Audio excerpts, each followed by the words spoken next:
Selamat malam. Halo, selamat malam. Assalamualaikum warahmatullahi wabarakatuh. Waalaikumsalam warahmatullahi wabarakatuh.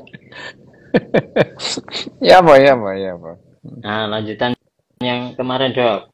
Setelah Hmm, weton-weton yang tidak terjadi, weton-weton. sekarang masuk bab 9. Masuk Bab bab 9. 9 itu pertarungan antar jenis kelamin ya. Betul. Soal relasi seksual dan konflik-konfliknya. Ini khusus untuk ini tuh, ono buku bagus tuh ya. Nah, Ada buku bagus itu ini bukunya itu diterjemahkan oleh apa namanya? Oleh KPG juga. Tapi mm-mm. sekarang namanya eh, evolusi reproduksi. Evolusi Oke. reproduksi gitu ya. Evolusi reproduksi. Itu dibahas banyak lah mengenai Oke, reproduksi siap. dan seksualitas itu. Yang ngarang Jared Diamond, yang judulnya yang nulis itu Jared Diamond. Judulnya itu sebetulnya kenapa seks itu menyenangkan? Menyenangkan. Why sex is fun? Itu aslinya itu. Aslinya itu Why Sex is Fun. Itu ditulis oleh Mm-mm. Jared Diamond. Nah, terus kemudian pernah diterjemahkan oleh KBG juga.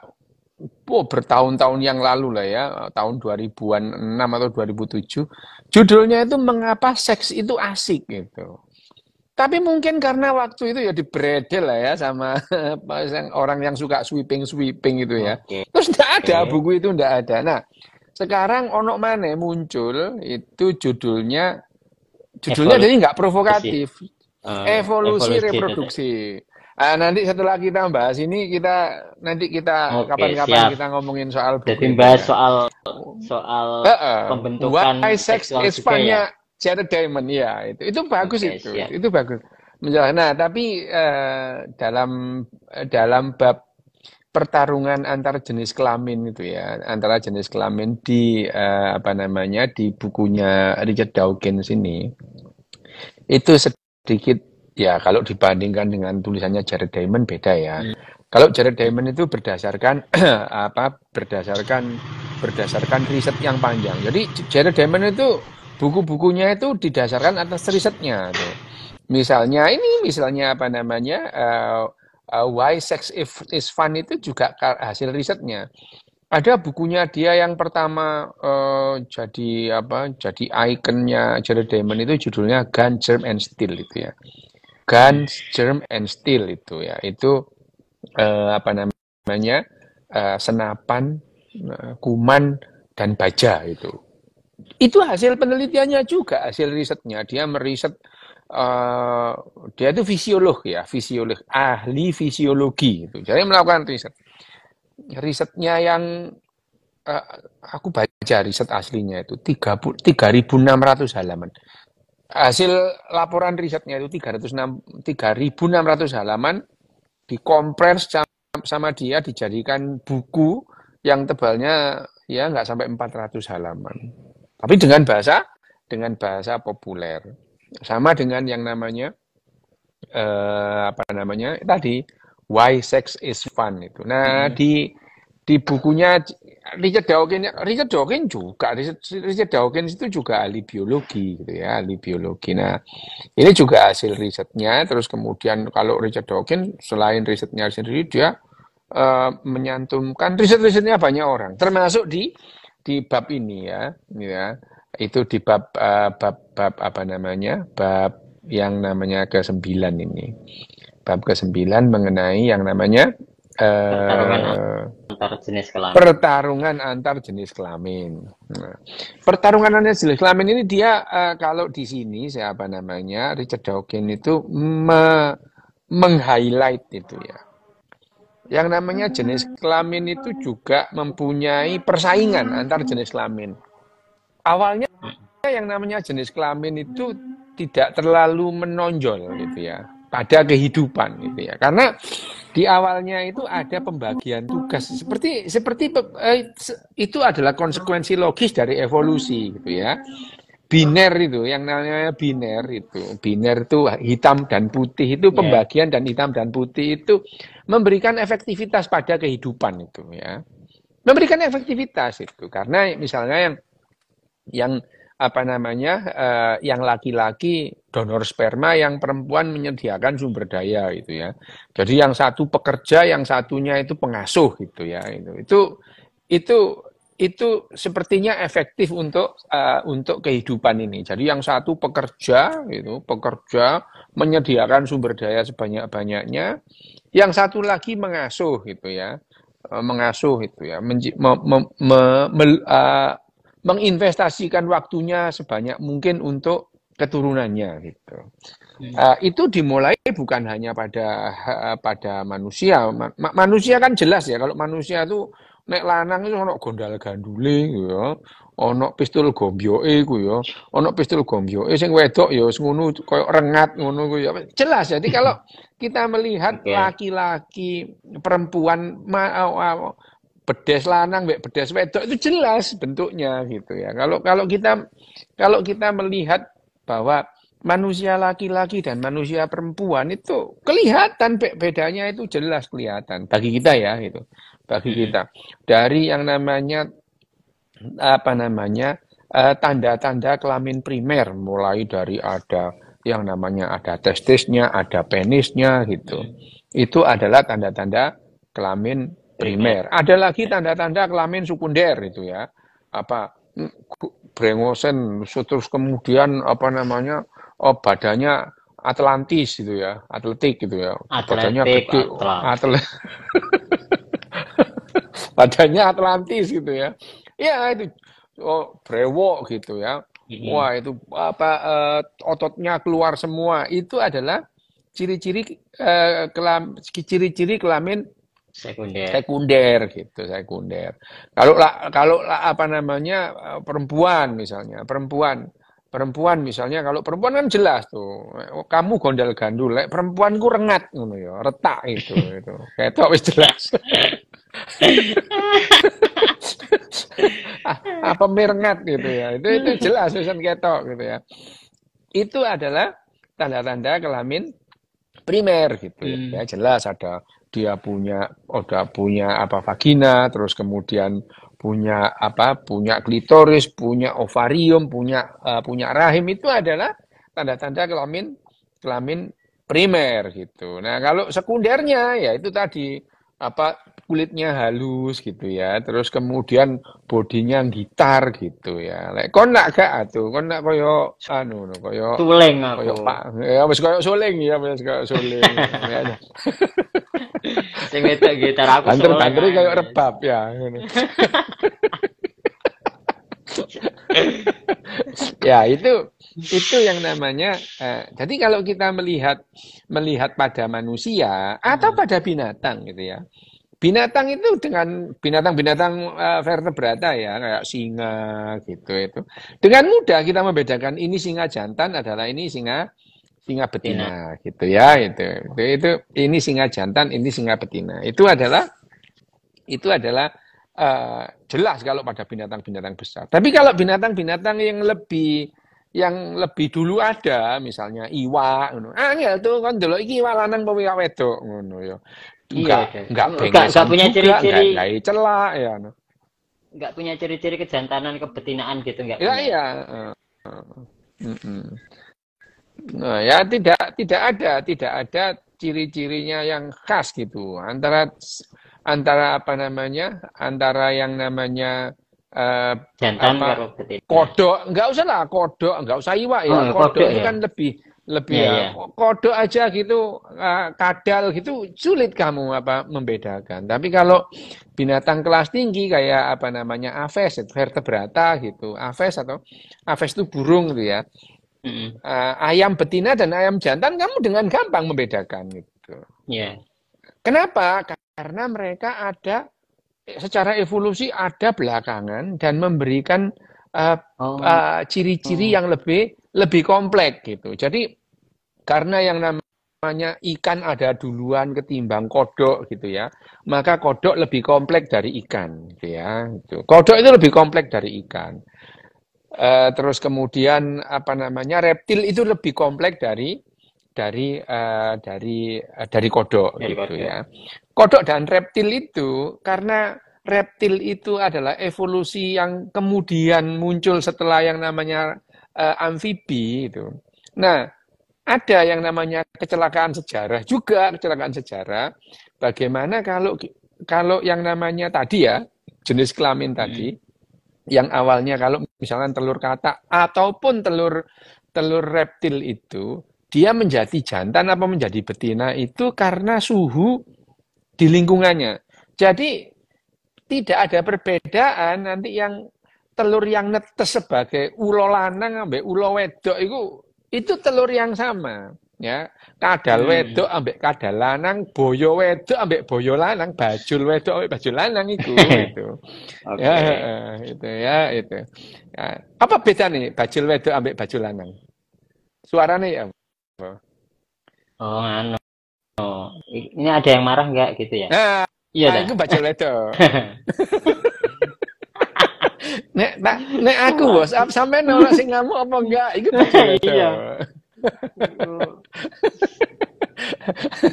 Ya itu. Itu Nah evolusi itu ya dok berarti ya. evolusi hasil evolusi bajul.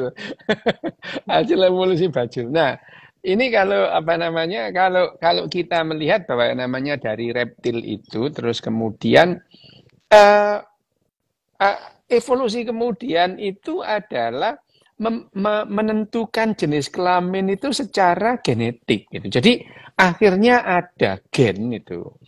Gen yang menentukan sebesar apa kemungkinan seseorang itu menjadi laki-laki atau menjadi perempuan gitu ya. Gitu. Jadi awalnya itu kalau kita mundur lagi nih kita ngomong binatang ini ya.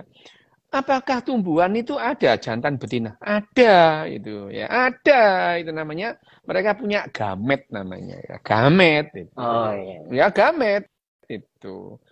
Tumbuhan jamur ya peralihan antar gini selalu ada ya. Misalkan kalau kita itu berbicara antara mulai bakteri terus kemudian mulai terus jamur, peralihan misalkan antara jamur dan tumbuhan itu ya mesti ada yang mirip-mirip gitu ya, mirip-mirip. Atau gampangannya gini ya, kalau kita melihat tumbuhan dibagi dua, monokotil sama dikotil gitu ya.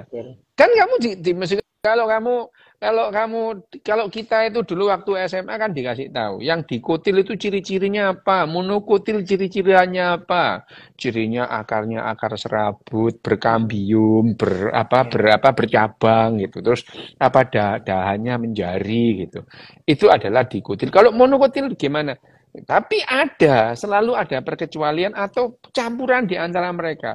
Tumbuhan itu monokotil, tapi tampaknya seperti dikotil gitu.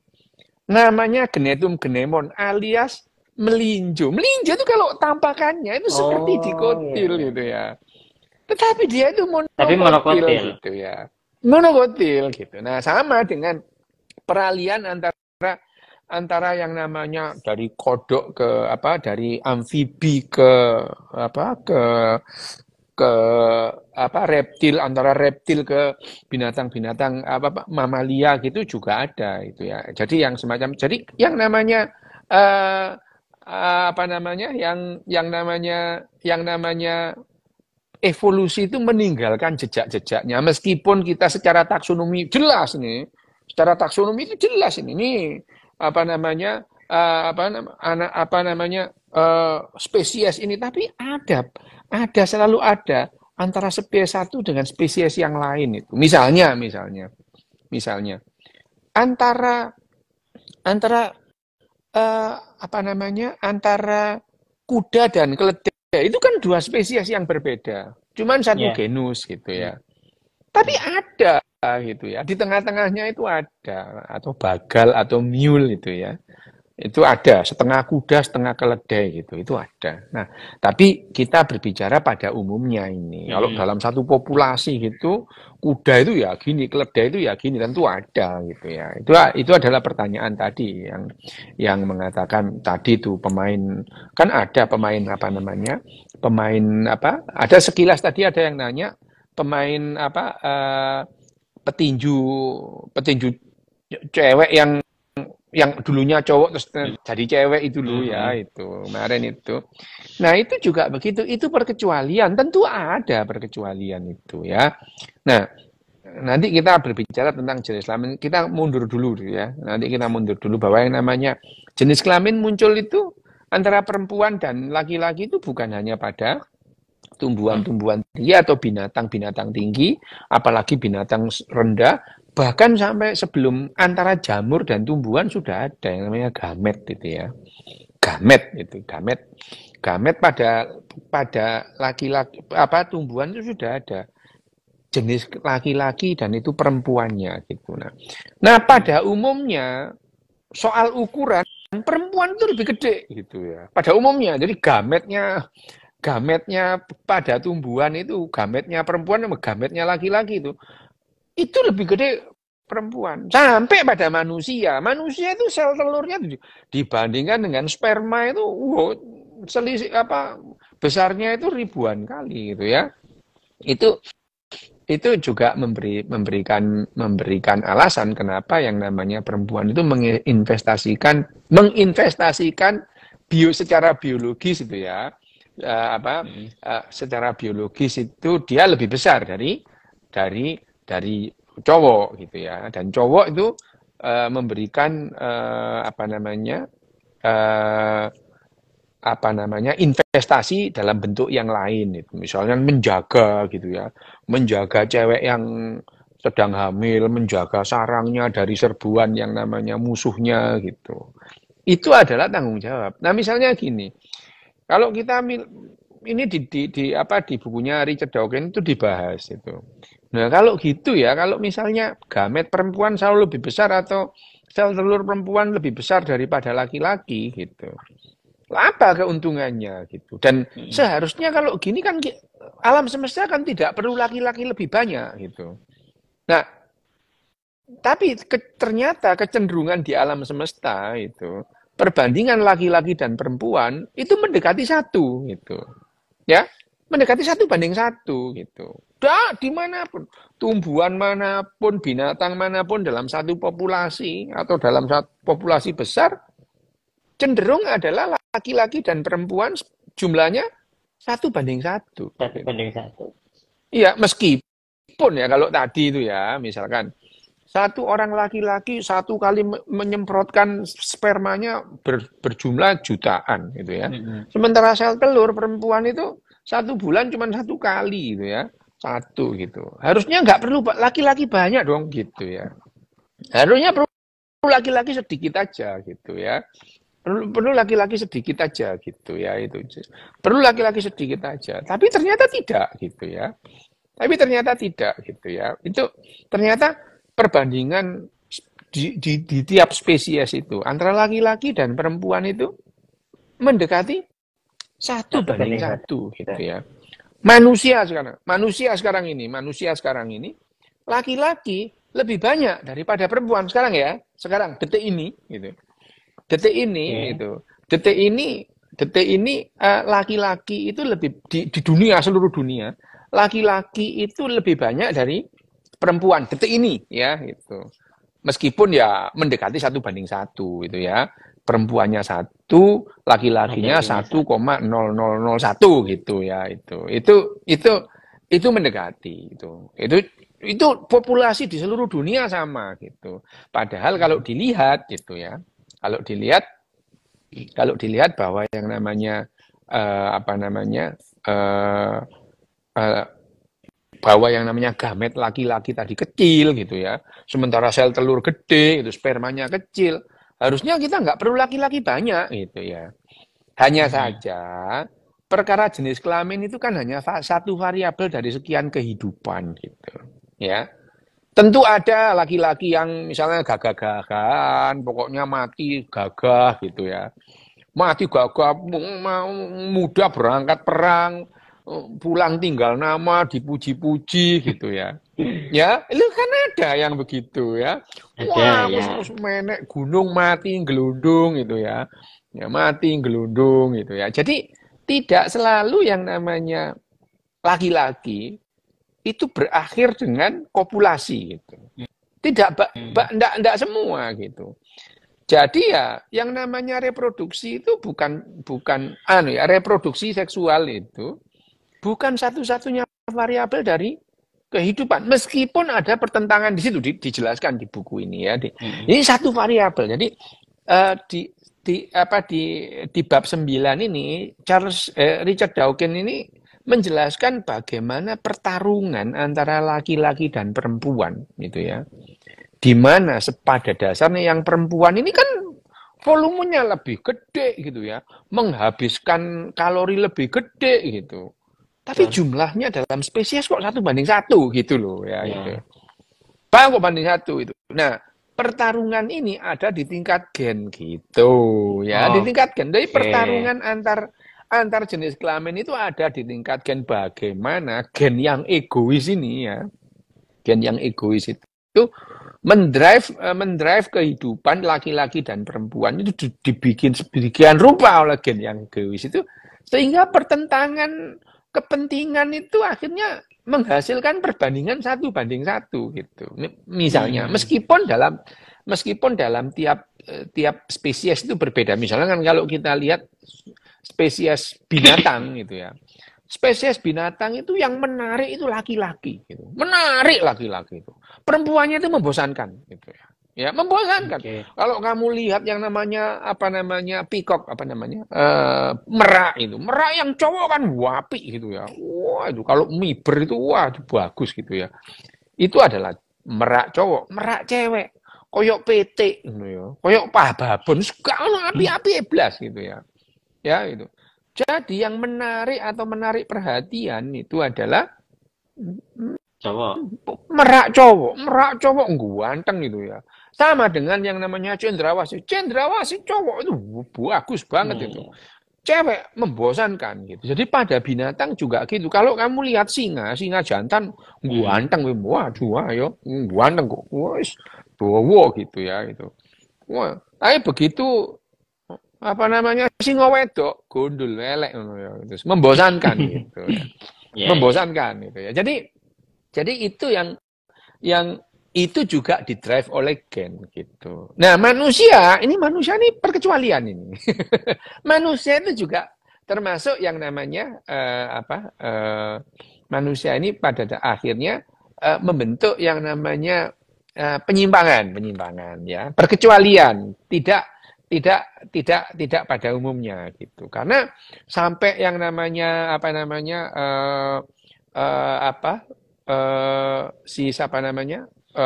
nenek moyang kita terdahulu, entah itu Homo erectus, entah itu kera-kera yang lain itu. Yang cowok lebih ganteng gitu ya. Cowok itu kan digoleki Diana itu loh. Oh iya. Ya. Itu ada perbedaan. Karena manusia itu pada akhirnya karena kecenderungannya karena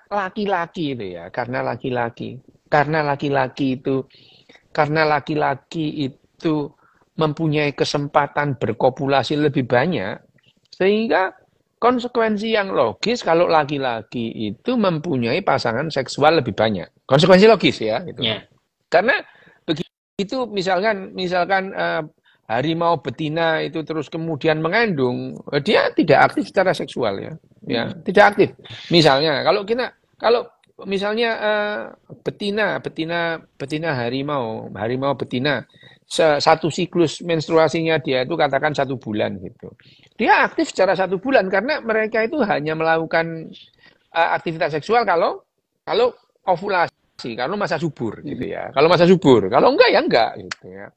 Jadi pada saat harimau itu hamil sekian bulan itu, harimau apapun lah ya, dia tidak akan melakukan aktivitas seksual gitu.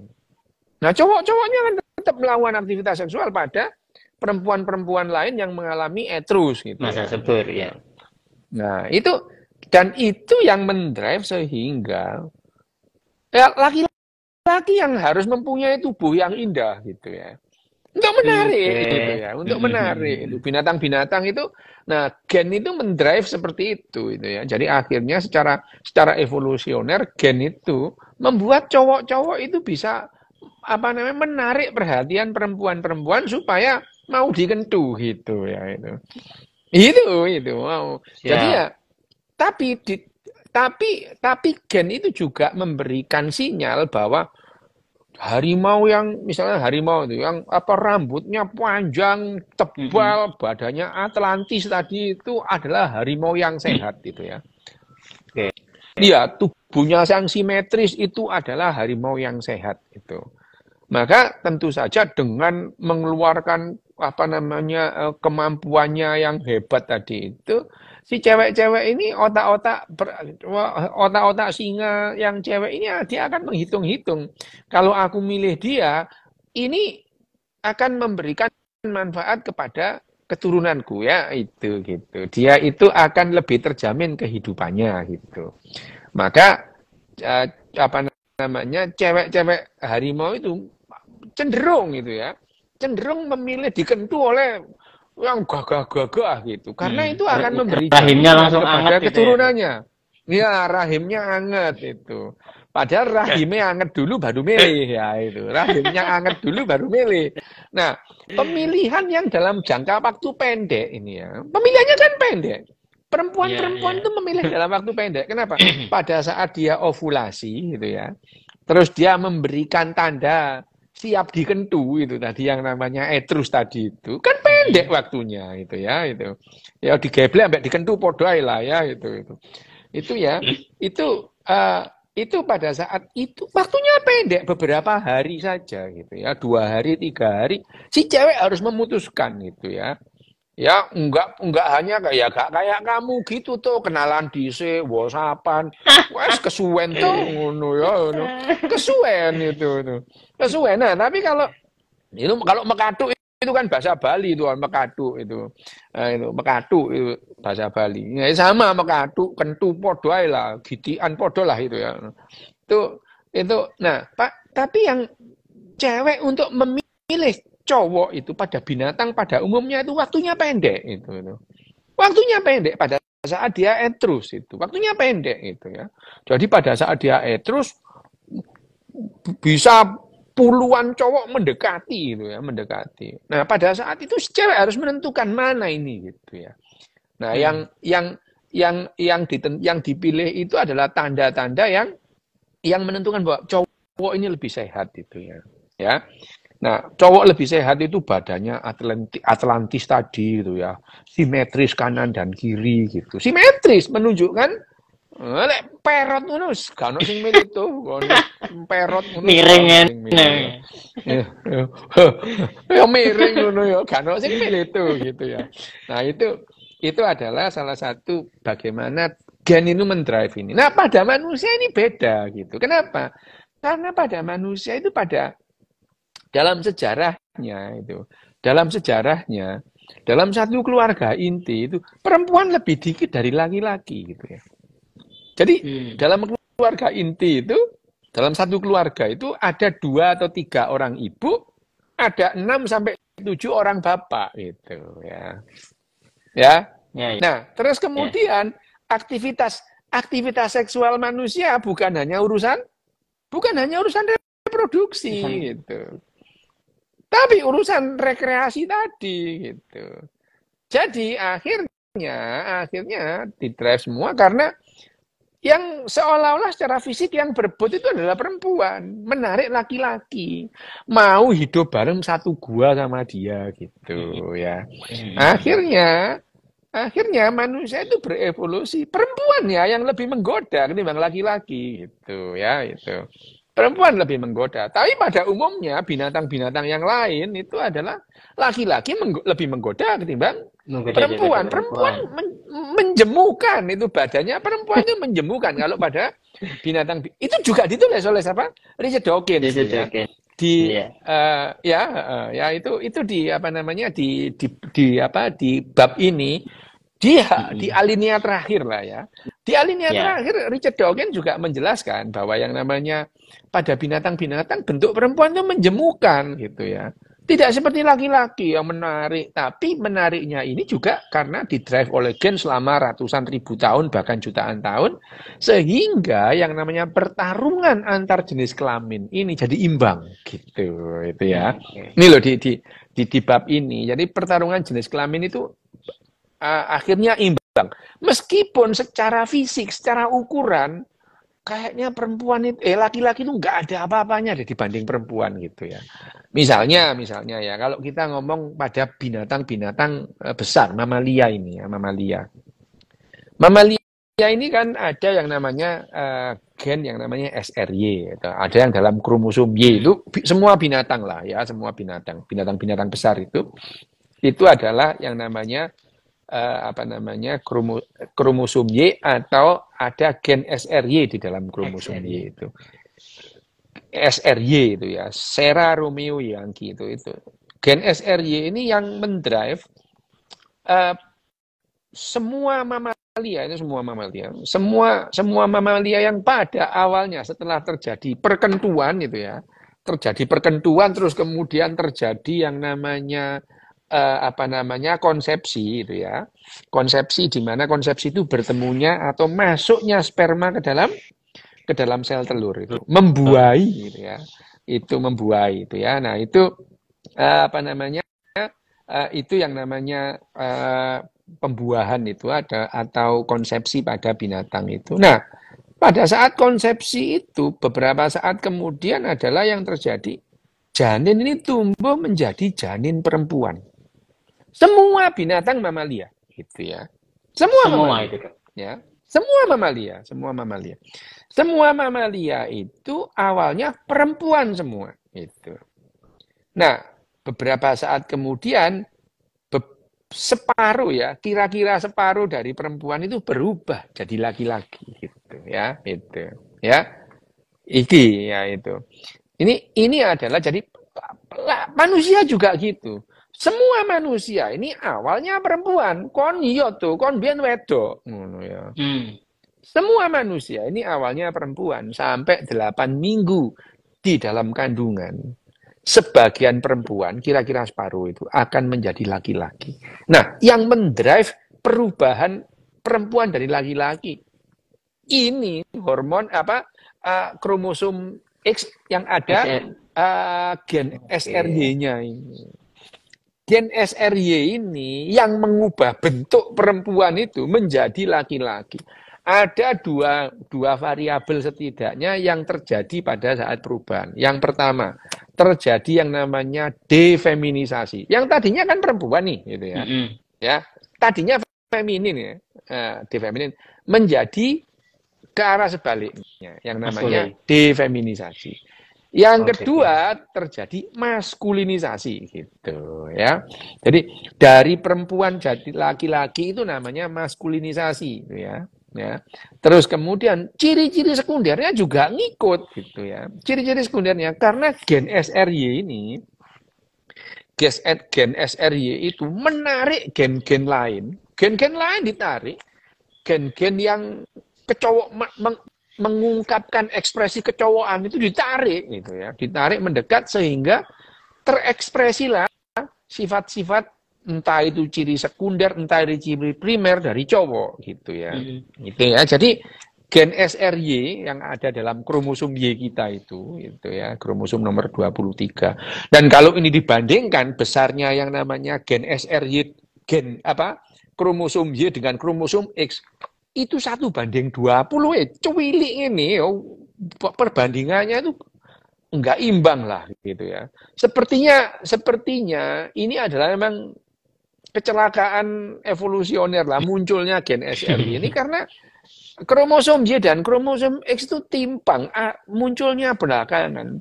Dari ukurannya itu ndak imbang gitu. Tapi sekali lagi karena jumlahnya yang cukup banyak itu terus kemudian mempertegas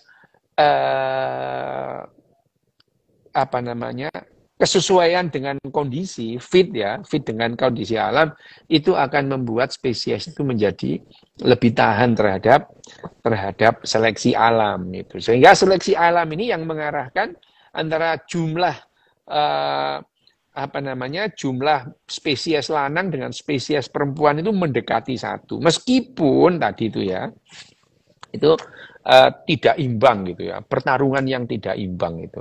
Nah, gen SRY ini menarik gen-gen maskulin supaya terekspresi gitu ya. Ya, sehingga pada saat minggu ke-8 di dalam kandungan itu mulai gitu ya. Bentuk-bentuk perempuan itu langsung diubah itu ya, diubah secara genetik itu. Yang tadinya kecil modot itu ya, dari klitoris jadi penis. Loh itu klitoris itu dulunya penis itu dulunya klitoris itu ya. Oh, Dulunya di situ ya klitoris terus berarti. memanjang. Iya, ini karena yang namanya impuls saraf yang ini adalah neural. Jadi memang apa organ pertama yang terbentuk pada saat janin itu ya bakal saraf itu yang namanya neural plate itu. Dan perubahan yang namanya perubahan jenis kelamin dan perubahan gender pada manusia itu diawali oleh impuls neural yang terjadi di sarafnya itu ya, di sarafnya. Ledakan testosteron. Nah, ledakan testosteron ini pun gara-gara kehadiran gen SRY ini. Langsung aja terus kemudian janin ini menghasilkan hormon testosteron besar lebih banyak.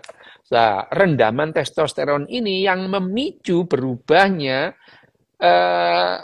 fetus-fetus atau apa namanya janin-janin yang awalnya laki-laki ini menjadi perempuan ini menjadi laki-laki sebagian gitu. Tapi tidak selalu bahwa yang namanya gen SRY itu bisa mengubah perempuan jadi laki-laki. Atau sebaliknya, tanpa kehadiran gen SRY pun bisa yang namanya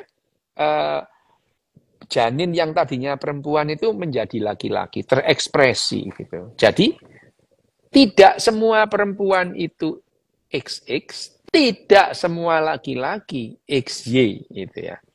XY tidak selalu laki-laki, XX tidak selalu perempuan. Ada perkecualian-perkecualian.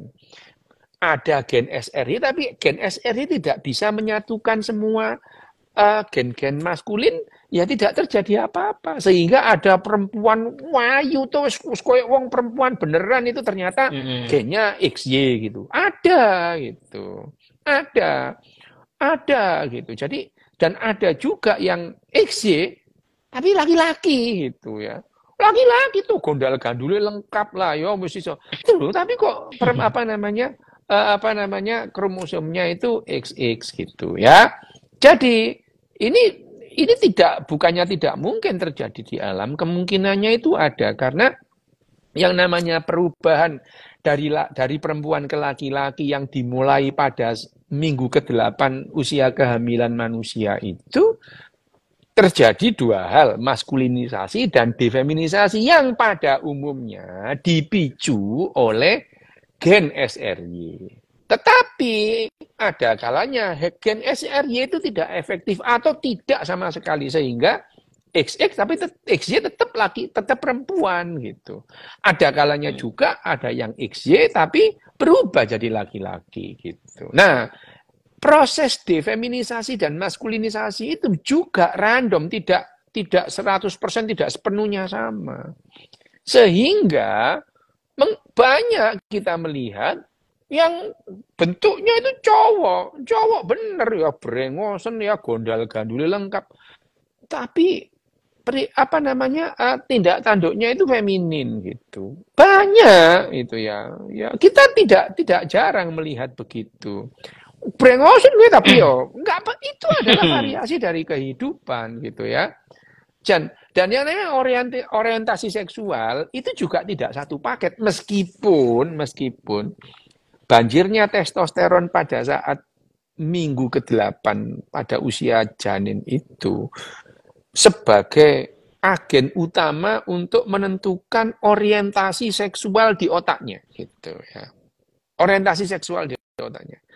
Nah, karena terjadi yang namanya defeminisasi dan maskulinisasi itu Ya pada dasarnya manusia itu bisa mengarahkan orientasi seksualnya kemana saja.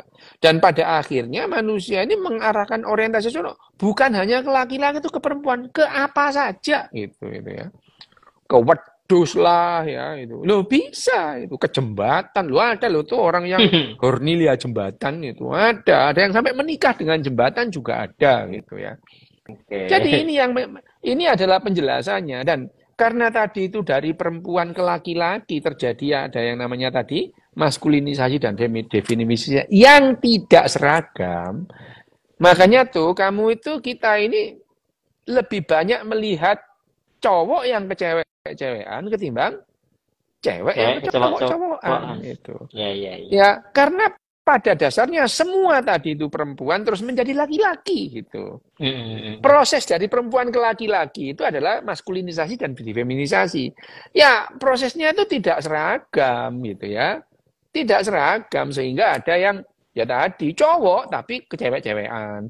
Ini lebih ini yang menjelaskan kenapa manusia itu lebih banyak cowok yang kecewek-cewekan ketimbang cewek yang kecowok-cowokan. Karena cewek yang kecowok-cowokan itu dia terjadinya spontan dan sangat jarang. X itu menjadi laki-laki itu jarang gitu ya. Ya, jadi ya yang namanya cowok yang kecewek-cewekan itu adalah cowok yang ingin kembali ke fitrahnya itu. Siap. Fitrahnya kan gitu ya. Nah, ini pertarungan antar jenis kelamin itu nanti kita bahas tuh. Itu ada bukunya sendiri. Itu Ya, bagus. Nanti kita apa nanti namanya bahas itu ya. ngobrol tentang Evolusi tadi itu. reproduksi ya. Why ada itu. KPG sudah udah lama itu. Kira-kira sebelum pandemi itu aku pernah lihat di Gramedia. Itu judulnya, oh ini kok judulnya diganti. Judulnya itu apa namanya? Evolusi reproduksi Evolusi gitu ya. Dulu reproduksi. tahun 2006, 2007 lah ya, itu aku beli itu bukunya. Kok ada ya buku begini itu? Mengapa seks itu asik Menyenangkan. gitu ya. Asik. Judulnya itu Oh, asik gitu. asik. Kenapa seks itu asik gitu? Kan kalau aku sudah baca buku yang asli yang ditulis oleh Jared Diamond, Why Sex is Fun itu ya, itu oke, nanti ya. Nah, Ya. ini kira-kira bab 9 tadi itu ya kurang lebihnya begitulah. Bagaimana yang namanya pertarungan antar jenis kelamin tadi itu antar jenis kelamin itu terjadi di tingkat seluler gitu ya. Di tingkat gen, di tingkat genom, di tingkat blueprintnya itu.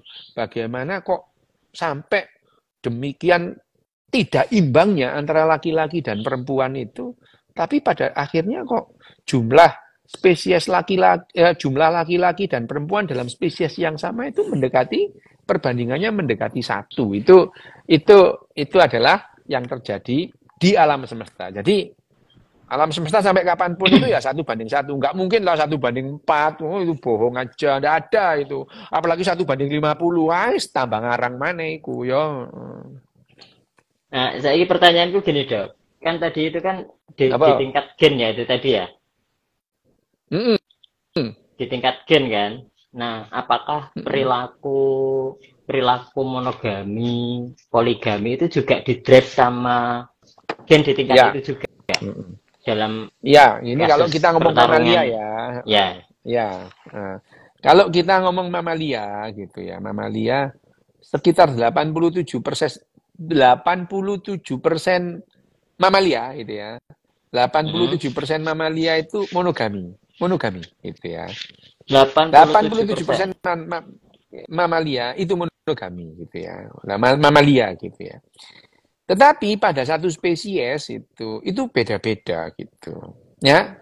Manusia ini pernah mempunyai kecenderungan poliandri ketimbang poligami gitu ya. Ya, manusia seperti pada yang namanya binatang-binatang. Manusia ini beda dengan binatang-binatang misalnya burung-burung tertentu itu monogami gitu ya. Oh, sampai kapanpun dia itu mempertahankan pasangannya gitu. Tapi secara evolusioner yang seperti ini mudah punah gitu.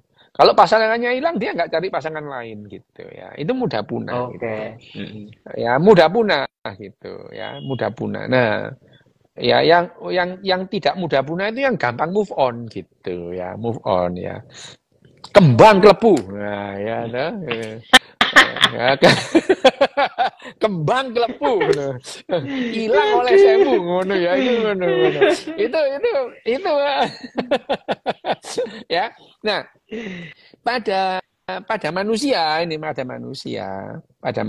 itu selama 340.000 tahun pada saat manusia itu menjadi manusia itu menjadi pemburu pengumpul gitu ya. Pemburu pengumpul itu manusia menjadi pemburu pengumpul itu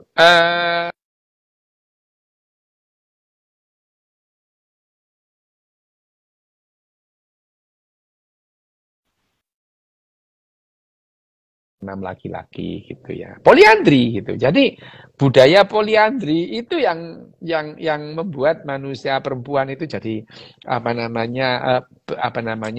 berdandan gitu ya itu. Karena perilaku yang seperti ini memberikan keuntungan evolusioner gitu ya.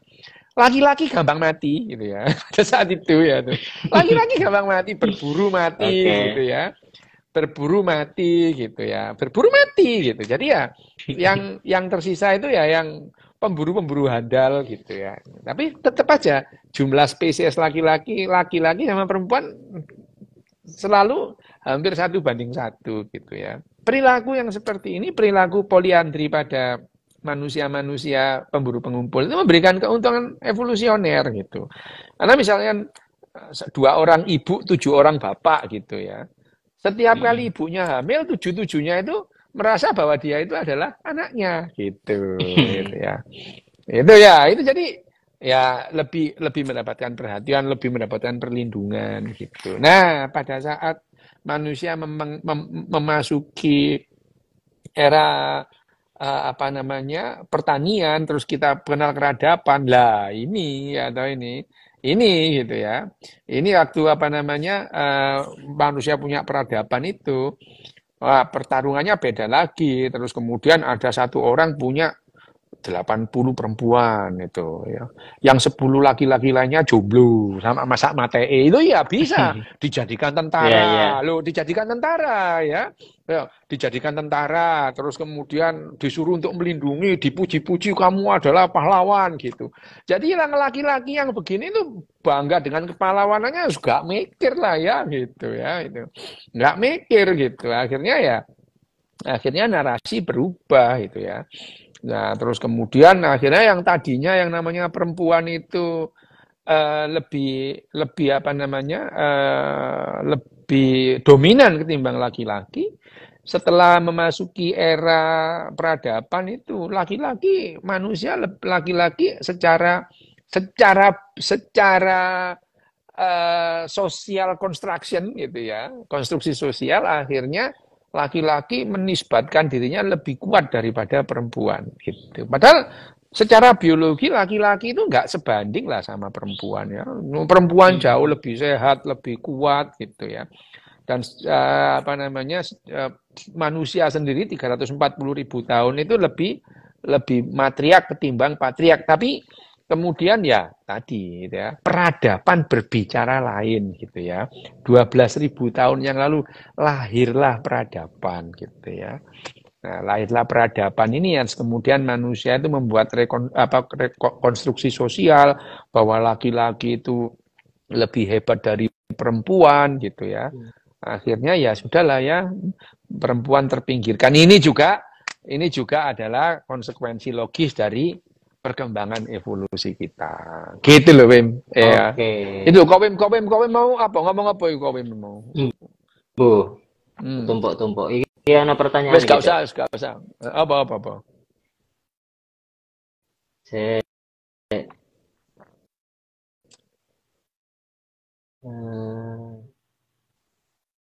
pertanyaannya delokok ya arek-arek ini. Dok, kalau perempuan, Dok, kalau perempuan tapi kromosomnya XY itu gimana dok? Bisa. Ya tadi kan udah ya. Ya nggak apa-apa, sudah bisa, bisa itu memungkinkan gitu. Jadi menentukan laki-laki perempuan itu sekarang tidak hanya sekedar kromosom, tidak hanya sekedar jenis kelamin gitu ya. Hmm. Tapi ya apa namanya apa namanya anatomi gitu. Jadi sekarang itu yang namanya perempuan laki-laki itu ya tidak hitam putih gitu. Ada yang namanya menentukan itu secara kromosom gimana, secara keumumannya gimana. Oh ini perempuan meskipun XY ya bisa aja perempuan ya. Nah, iki sing delokoki. Kenapa manusia kan tuh harus maju mundur dok? Keluar masuk. Enggak sekali masuk langsung ejakulasi. Cari sop akeh sing sekali masuk keluar kono akeh Ah gak iya, percaya plekcur kono. iku enak. Iya kan dok? Akeh namanya pel tuh, pokoknya nempel metu iku ono itu. Gak sempat maju Plekcur mundur nemplak. iku. Ono itu. Ora sempet Cari abrat rek sopo? iku rek. Iku dulin arek iki duline kurang aja.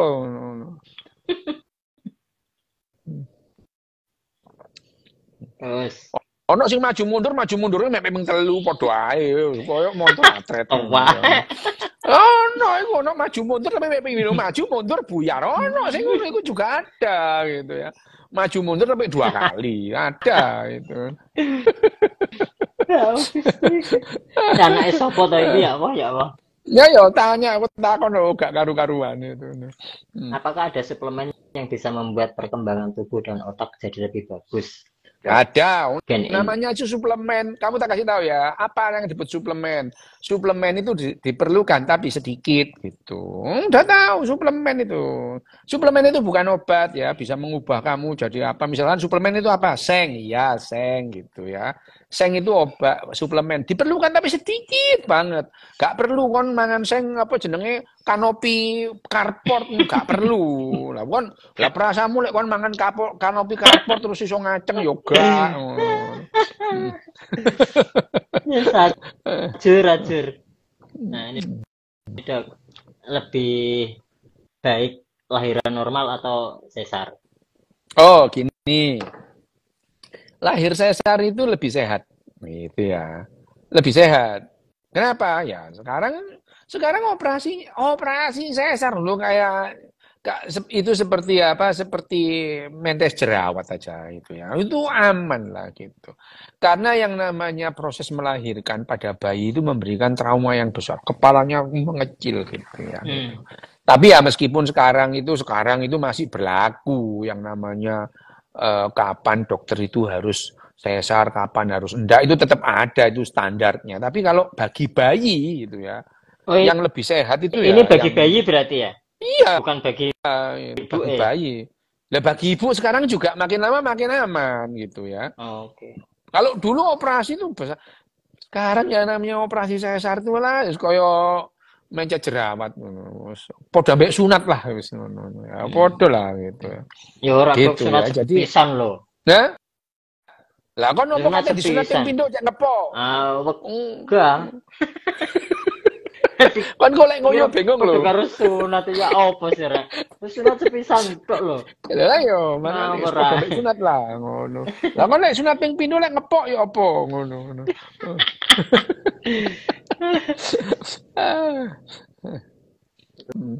Terus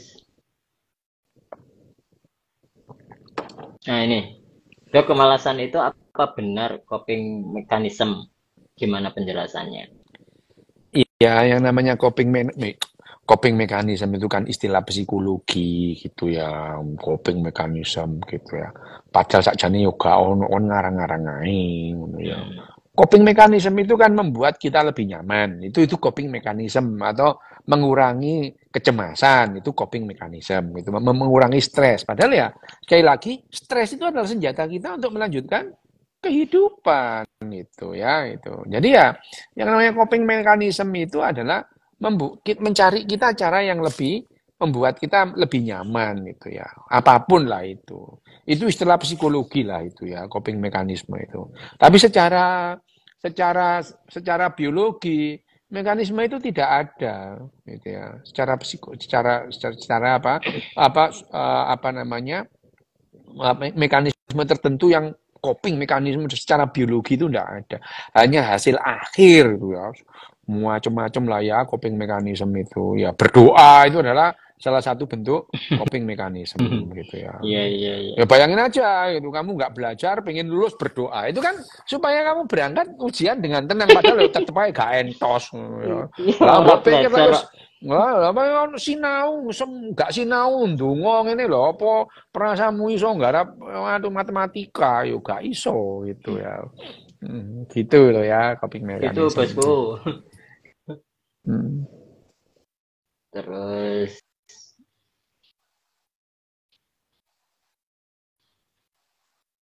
ini deh. Apa preferensi rasa pada anak juga ditentukan oleh gen? Apa preferensi oh iya, ada gen-gen tertentu, tapi sekali lagi gennya itu kan yang menentukan itu kan tidak tunggal, variabelnya banyak gitu. Apa bisa iya ada gen-gen yang apa variabelnya ada, tapi misalkan ada nggak gen preferensi seksual? Gak ada gitu. Itu adalah hasil akhir dari kerja banyak gen gitu. Ya kalau tanya Hmm. gen homoseksual ada? Nggak ono. Tapi Gen preferensi atau homoseksual. loh, iya, mau gen homoseksual nggak ada. Tetapi karena banyak gen itu menghasilkan perilaku homoseksual. Oh Itu iya iya, gitu loh. Gitu. itu ya. Ra. Hmm. Wes, wis kurang 3 menit. Wes, mari. Oke, siap dok. Ya, Sambung ya wes go minggu-minggu minggu ngarep ngarep. mana? Oke, ya Siap. oke. Makasih teman-teman ya. Oke, ya. Selamat malam.